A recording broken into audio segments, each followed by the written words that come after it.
Call it spring, like everything is new. Bismillahirrahmanirrahim. Assalamualaikum warahmatullahi wabarakatuh. Perkenalkan, saya atas nama Sunarti dari kelas EKIS 5E dengan NIM 1904010036. Nah, saya di sini akan menjelaskan beberapa materi yang sudah dipelajari untuk sebagai ujian tengah semester. Nah, untuk mengefisienkan waktu langsung saja. Yang pertama saya akan menjelaskan tentang pengantar manajemen proyek. Nah, sebelum kita mengetahui apa itu manajemen proyek, kita harus mengetahui dulu apa itu manajemen dan apa itu proyek. Nah, manajemen merupakan sebuah proses terpadu di mana individu-individu sebagai bagian dari organisasi yang dilibatkan untuk merencanakan, mengorganisasikan, menjalankan dan mengendalikan aktivitas-aktivitas yang semuanya diarahkan pada sasaran yang telah ditetapkan dan berlangsung terus-menerus seiring dengan berjalannya waktu. Nah, selanjutnya proyek. Proyek merupakan sebuah kegiatan pekerjaan yang dilaksanakan atas dasar permintaan dari seorang owner atau pemilik pekerjaan yang ingin mencapai suatu tujuan tertentu dan dilaksanakan oleh pelaksana pekerjaan sesuai dengan keinginan dari pada owner atau pemilik proyek dan spesifikasi yang ada. Nah, karena kita sudah mengetahui apa itu manajemen dan apa itu proyek, selanjutnya yaitu manajemen proyek. Nah, manajemen proyek adalah implementasi ilmu pengetahuan, keterampilan dan keahlian serta teknik yang terbaik dan berkualitas yang dijalankan secara bersamaan untuk mencapai target yang sebelumnya telah direncanakan. Nah, selanjutnya yaitu tujuan dari manajemen proyek. Tujuannya ada yang pertama itu menyelesaikannya tepat waktu, yang kedua menjaga anggaran, yang ketiga menjaga kualitas, dan yang keempat melancarkan proyek. Selanjutnya yaitu proses dalam manajemen proyek. Nah, prosesnya itu yang pertama proses perencanaan atau planning, terus pengaturan atau organizing, terus pelaksanaan dan pengendalian atau controlling. Nah, selanjutnya yaitu hambatan dalam manajemen proyek. Hambatannya biasa yang pertama itu cost atau biaya, terus time atau waktu, terus scope atau ruang lingkup, risk atau risiko, quality atau kualitas, dan yang terakhir resources atau sumber daya. Nah, selanjutnya manfaat dari manajemen proyek. Manfaatnya yang pertama yaitu memenuhi kebutuhan dari proyek dan pelanggan. Yang kedua, meniadakan reinventing atau reinventing the wheel dengan melakukan standarisasi dari pekerjaan proyek yang repetitif. Yang ketiga, mengurangi jumlah pekerjaan yang mungkin terlewati. Yang keempat, menghilangkan duplikasi pekerjaan. Dan yang kelima, mengendalikan schedule, budget dan sumber daya proyek. Yang terakhir, memaksimalkan pemakaian sumber daya. Yang kedua, saya akan menjelaskan tentang pengantar analisis investasi. Nah, sebelum kita mengetahui apa itu analisis investasi, kita harus mengetahui dulu apa itu analisis dan apa itu investasi. Nah, analisis adalah proses memecah topik atau substansial yang kompleks menjadi bagian-bagian yang lebih kecil untuk mendapatkan pemahaman yang lebih baik. Sedangkan investasi adalah aktivitas menempatkan modal baik berupa uang atau aset berharga lainnya ke dalam suatu benda, lembaga atau suatu pihak dengan harapan pemodal atau investor kelak akan mendapatkan keuntungan setelah kurun waktu tertentu. Nah, Karena kita sudah mengetahui apa itu analisis dan apa itu investasi, selanjutnya yaitu analisis investasi. Nah, analisis investasi adalah istilah luas untuk berbagai metode evaluasi investasi, sektor industri dan tren ekonomi. Ini dapat mencangkup memetakan pengembalian masa lalu untuk memprediksi kinerja masa depan, memilih jenis investasi yang paling sesuai dengan kebutuhan investor, atau mengevaluasi sekuritas individu seperti saham dan obligasi untuk menentukan risiko potensi hasil atau pergerakan harga. Nah, selanjutnya jenis-jenis analisis investasi. Yang pertama itu top down versus bottom up. Yang kedua itu analisis fundamental. Yang ketiga yaitu analisis teknis. Selanjutnya, tujuan dari analisis investasi. Nah, tujuan dari analisis investasi adalah untuk menentukan bagaimana kemungkinan besar kinerja suatu investasi dan seberapa cocok itu untuk investor tertentu. Nah, faktor kunci dalam analisis investasi termasuk harga masuk yang sesuai jangka waktu yang diharapkan untuk mengadakan investasi, dan peran yang akan dimainkan investasi dalam portofolio secara keseluruhan. Nah, ada beberapa faktor kunci yang diperhatikan dalam analisis investasi, yaitu harga yang sesuai, jangka waktu yang diharapkan untuk mengadakan investasi, dan peran investasi dalam portofolio secara keseluruhan. Selanjutnya yaitu aspek kelayakan investasi. Nah, dalam perencanaan dan analisis investasi harus dipertimbangkan beberapa aspek yang secara bersama-sama menunjukkan keuntungan atau manfaat yang diperoleh akibat adanya suatu investasi tertentu. Nah, aspek yang pertama yaitu aspek teknis, yang kedua yaitu aspek sosial dan budaya, yang ketiga aspek ekonomi dan finansial, dan yang keempat aspek distribusi. Nah, yang ketiga saya akan menjelaskan tentang peramalan dan perencanaan agregat. Nah, secara umum pengertian peramalan adalah tafsiran. Nah, dari beberapa pendapat ahli tentang peramalan dapat disimpulkan bahwa peramalan atau forecasting adalah suatu tindakan guna mengetahui seberapa besar permintaan atau demand pada masa yang akan datang. Nah, dengan adanya informasi mengenai besaran permintaan di masa yang akan datang yang diperoleh dari hasil peramalan, maka dapat ditentukan strategi yang tepat guna perencanaan yang lebih lanjut. Nah, di dalam bagian organisasi terdapat beberapa peran penting dalam peramalan, penjadwalan sumber daya yang tersedia, penyediaan sumber daya tambahan, penentuan sumber daya yang diinginkan. Nah, itulah perannya. Selanjutnya, manfaat dari peramalan. Nah, salah satu manfaat dari peramalan adalah untuk mengalokasikan anggaran agar tepat sasaran dan tidak berlebihan untuk suatu produk. Nah, selain itu, ada juga beberapa manfaat lainnya seperti memprediksi masa depan bisnis, memenuhi kepuasan pelanggan, tetap mengikuti tren, mudah saat meminjam uang, menjaga kondisi keuangan. Nah, selanjutnya yaitu tipe dari peramalan. Nah, berdasarkan horizon waktu, ada peramalan jangka panjang. Nah, peramalan jangka panjang itu peramalan yang meliputi waktu lebih besar dari 18 bulan. Nah, selanjutnya peramalan jangka menengah. Nah, peramalan jangka menengah itu meliputi waktunya sekitar 3 sampai 18 bulan.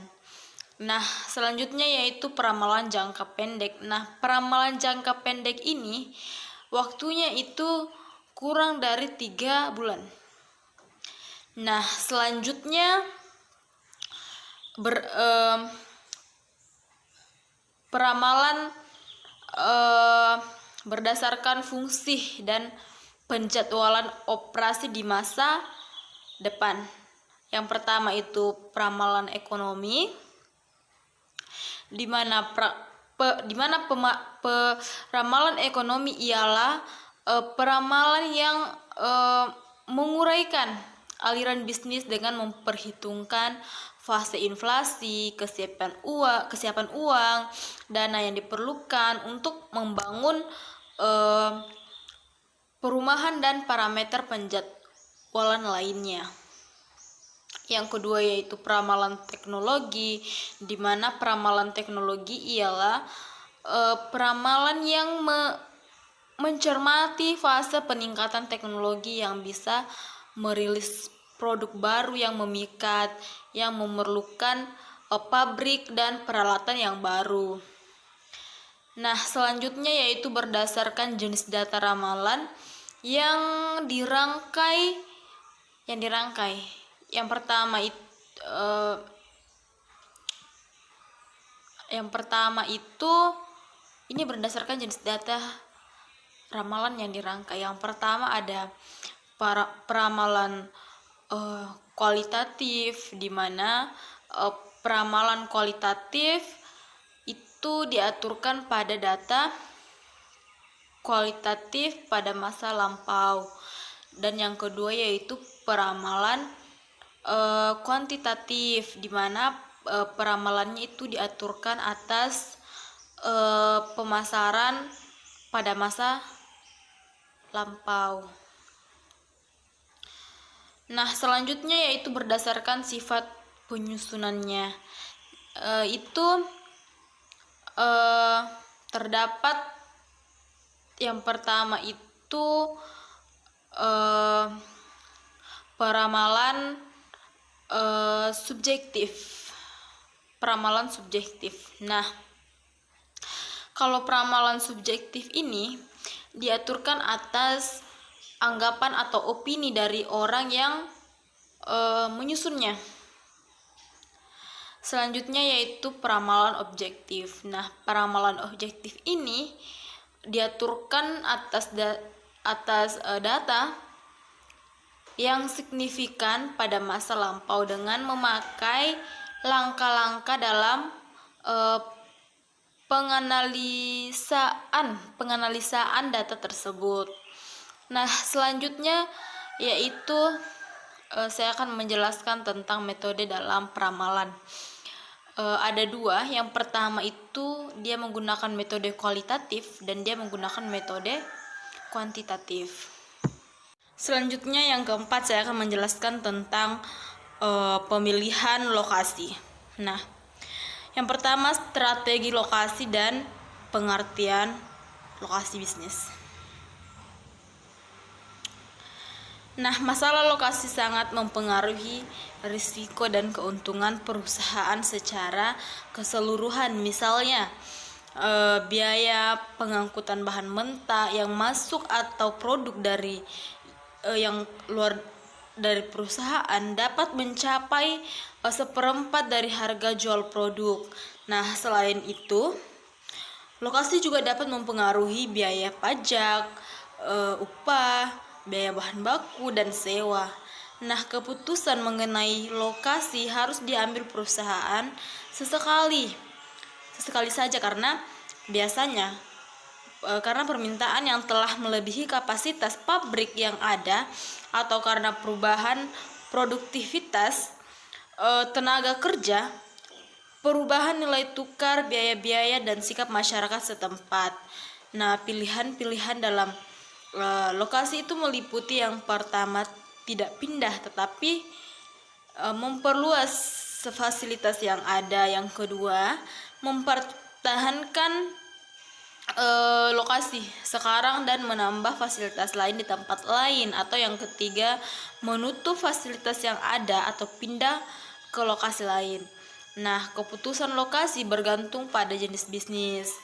Untuk keputusan alokasi industri, strategi yang digunakan biasanya adalah strategi untuk meminimalkan biaya.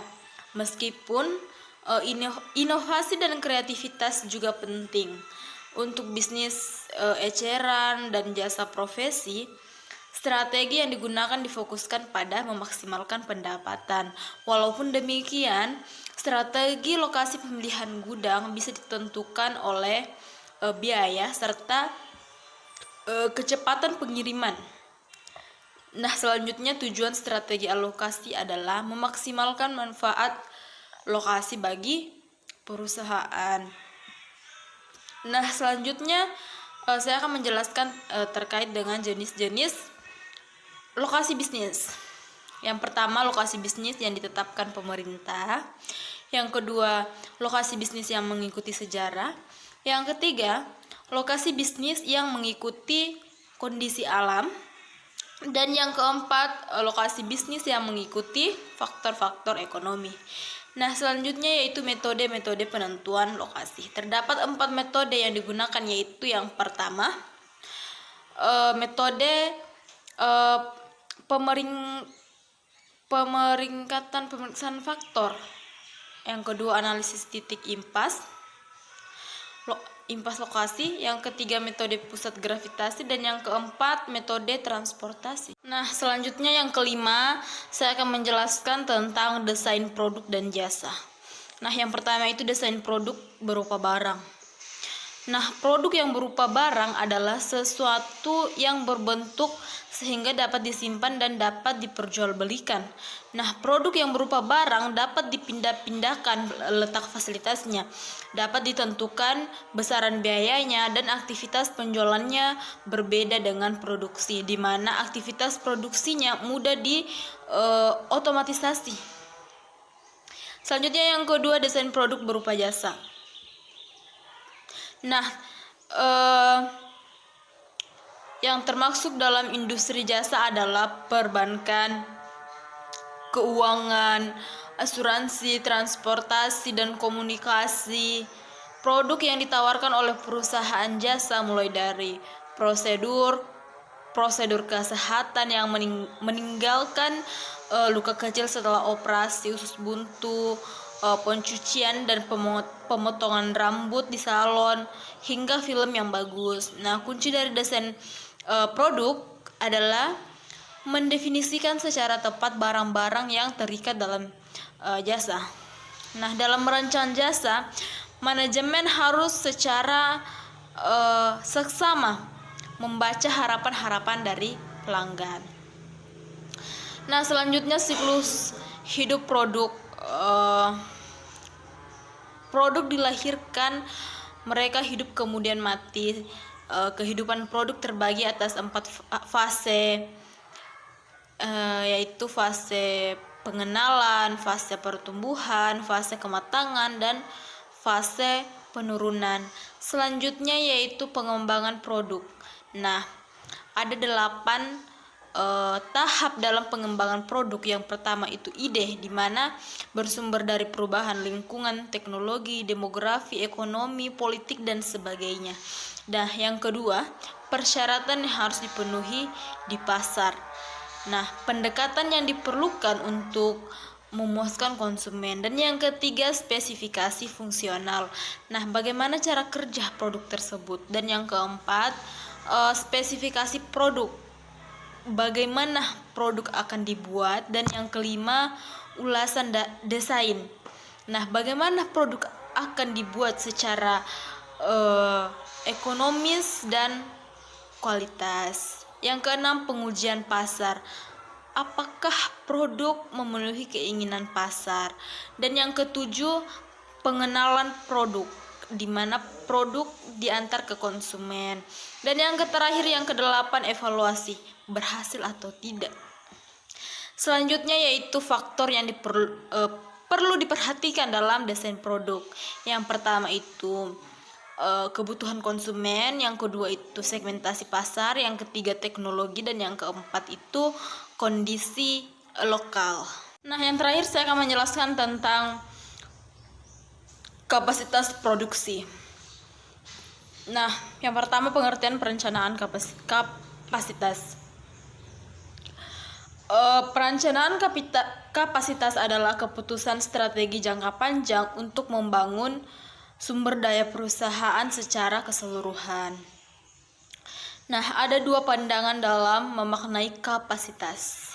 Pertama, apabila dilihat dari pandangan bisnis, kapasitas merupakan jumlah output yang dapat dicapai oleh sebuah sistem selama periode waktu tertentu. Nah, yang kedua dilihat dari sudut industri jasa. Kapasitas dimaknai sebagai jumlah konsumen yang dapat ditangani selama beberapa waktu. Nah, selanjutnya tujuan perencanaan kapasitas. Nah, sebuah keputusan yang diambil oleh seorang manajemen operasi dalam merencanakan kapasitas akan memberikan pengaruh yang berbeda terhadap performa. Nah, ada pendapat ahli menurut Beecraft pada tahun 2000, pengaruh-pengaruh tersebut antara lain itu biaya, pendapatan, modal kerja, kualitas, dan kecepatan dalam merespon kebutuhan konsumen. Selanjutnya strategi perencanaan kapasitas. Nah, ini menurut Taylor pada tahun 2000 membedakan strategi perencanaan kapasitas ke dalam 3 tipe, yaitu yang tipe pertama yaitu capacity led strategi, di mana suatu strategi pengembangan kapasitas yang bersifat agresif dan dimaksudkan untuk mengantisipasi pertumbuhan permintaan pada masa yang akan datang. Dan yang kedua itu capacity led strategi, di mana suatu strategi pengembangan kapasitas yang bersifat konservatif. Peningkatan kapasitas dilakukan setelah terjadi peningkatan pasar. Strategi ini bermaksud untuk memaksimumkan maslahat ekonomi investasi, namun dapat berakibat jelek terhadap pelanggan kepada pelanggan. Dan yang ketiga itu average capacity strategi, di mana strategi kapasitas rata-rata, suatu strategi pengembangan kapasitas yang diselaraskan dengan rata-rata peningkatan estimasi permintaan. Nah, ada dua strategi yang dapat ditempuh oleh perusahaan. Pertama itu strategi melihat dan menunggu adalah strategi hati-hati, karena kapasitas produksi akan dinaikkan apabila permintaan konsumen sudah naik. Nah, yang kedua itu strategi ekspansionis, di mana strategi melebihi produksi di atas permintaan sehingga tidak terjadi kekurangan produk di pasaran yang menyebabkan peluang masuknya pesaing lain dan menjamin pelayanan terbaik dengan tersedianya produk di pasaran. Nah, selanjutnya yaitu dimensi perencanaan kapasitas. Nah, strategi untuk perencanaan kapasitas dipisahkan berdasarkan 3 dimensi. 3 dimensi waktu seperti diproyeksikan oleh Brown pada tahun 2001. Nah, penjelasannya itu mengenai perencanaan kapasitas secara umum yang dipandang dalam 3 dimensi waktu menurut Brown. Yang pertama itu perencanaan jangka panjang, yang kedua perencanaan jangka menengah, dan yang terakhir yang ketiga perencanaan jangka pendek. Baik, mungkin itu saja yang bisa saya jelaskan atau saya paparkan. Kurang dan lebihnya mohon dimaafkan. Saya akhiri. Wassalamualaikum warahmatullahi wabarakatuh.